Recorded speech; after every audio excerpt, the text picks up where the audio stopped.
Hi everybody, this is Mr. Zoeller, and today I'm going to be presenting to you about the North, and then in another video I'll be going over the South so we can look at the similarities and differences between the two regions prior to the American Civil War. So looking at the geography of the North, in the northern part of the country for the climate and weather, each season is going to be unique and distinct from each other. So they'll have winter, fall, summer, spring, all of that will be different. The further north you are, the colder the climate will be, the shorter the growing season will be, which means there'll be less crops being grown in agriculture. And then further south, the southern part of the north that you're at will be better for farming, and we'll get to that in just a bit.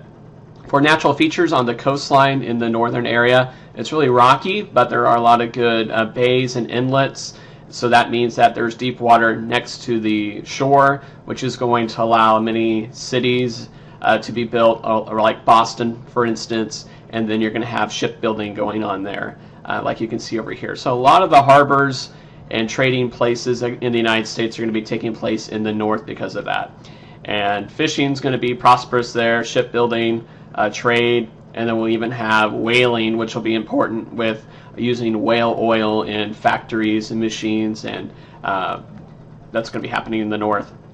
Further inland, so further away from the sea, we're going to have flat plains with thin covering of rocky soil, and that area is not the best for farming, but the hillsides are going to be covered with thick forest, and so harvesting the trees, using that for making buildings and ships and different things like that is going to be pretty important. There's also some major rivers, so when you get to like the area of New York with the Hudson River and other areas, these large rivers are going to make sure there's good land around it, and we're going to have a lot of soil being used for farming because there's all these minerals that are being deposited by the river. And then if you go west of the Appalachians into Ohio and other areas, that's going to be the best area for farming. Of course, there's a lot of forests there, and so Americans are going to be taking part in deforestation and removing a lot of the trees in that area.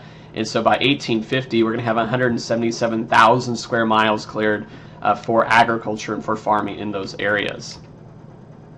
For the economy in the north, it's going to be focused on industry and manufacturing, and this is something that in the very beginning with the Federalist Party that they were supporting. And an example of that is from Francis Cabot Lau. He's an American who went to England, and he saw how mill owners, and a mill is like a factory that makes clothing, how they use streams to power machines in England. And then in 1815, he built his first textile factory in Massachusetts with spinning and weaving machinery. He hired women to work in the factories predominantly, since he could pay the women $2 a week versus the men would be $5 a week. And so the women worked extremely long days, 12 to 15 hours per day, 6 days a week. This was a chance for them to earn an income, even though it wasn't that much. And then by the 1830s, a lot of these factories aren't going to be built next to streams anymore. Instead, they can be built anywhere, since the steam engine is going to power these factories, so they don't need a river or a stream to power it, as I'll show you in a next slide here.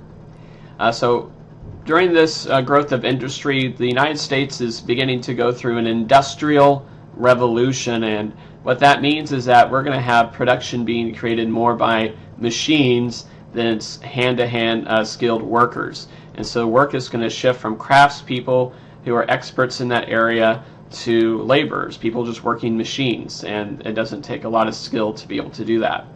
And so the machines and production are going to create wealth in the north, and part of the reason why this is the economy of the north is because of the land.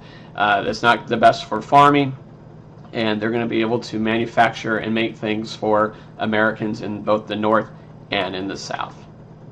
So here's how a textile mill would work that Lau would have created.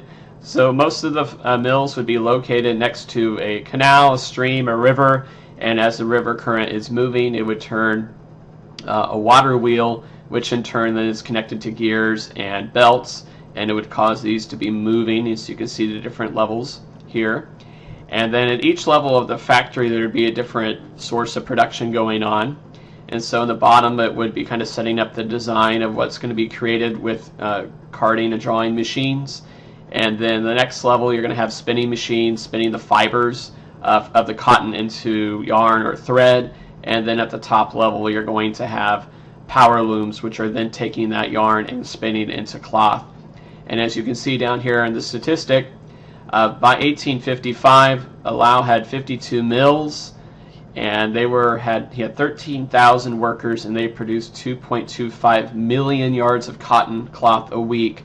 Way more cotton cloth that could be produced than by hand by people. And so the North is also going to need the cotton from the South in order for this to be successful. For the economy of the North, the machines are also going to help with agriculture. So even though there is a lot of manufacturing going on, there's still a lot of farming going on as well. And in 1831, Cyrus McCormick, built the first reaper. And so here's an example of the reaper here. So it's drawn by horses, and this allowed farmers to cut 28 times more land of their crops than going by hand to hand with a scythe and trying to chop it down. And so it's going to make the process of farming a lot quicker, which means they could have more land, grow more crops, and be more prosperous that way. And then the first reaper factory, so mass production of these, is going to take place in Chicago in 1847. And then we'll even have a man named John Deere who comes up with the metal plow shortly after this, and of course that leads to John Deere tractors. Hi. Hi, sweetheart. For transportation in the North, we're going to have... You want to sit up here with me? Oh, okay. Okay. Oh, here we go. So for transportation in the North, we're going to have better roads being created. So in 1806, we'll have our first paved road going across the Appalachian Mountains, which is called the National Road. And we also are going to have the introduction of ships and canals in the North. So by 1807... What are you saying? Say bye. Can you say bye-bye to everybody? Bye. Bye. This is Amelia saying bye-bye. Bye. She's a sweetheart. Bye, honey. And so for ships and canals in 1807, we're going to have steamboats that are being used, and these can go against the current of a river. And that was still the best way of transporting goods and traveling. It was cheaper than going by land and quicker. In 1817, we're going to have 363-mile canal being built from the Hudson River to Lake Erie, called the Erie Canal. This was a very expensive project, but it's going to allow ships to come into the New York City harbor, head north on the Hudson River, and then connect to the Erie Canal and be able to access to the Great Lakes and reach into the interior of the United States. And then by 1840s, we're going to have clipper ships being introduced for ocean travel, which is going to cut down the amount of time it takes to cross the Atlantic Ocean. So instead of it taking a month to a month and a half, the clipper ships can travel across in a matter of a week or two, depending on the conditions. The most important part of the transportation of the North is going to be the introduction of railroads, though. So by 1840s, this is going to be all of the different factories and mills and mines are all going to be connected by railroad and by canals. And by 1860, the North is going to have 20,000 miles of railroad tracks.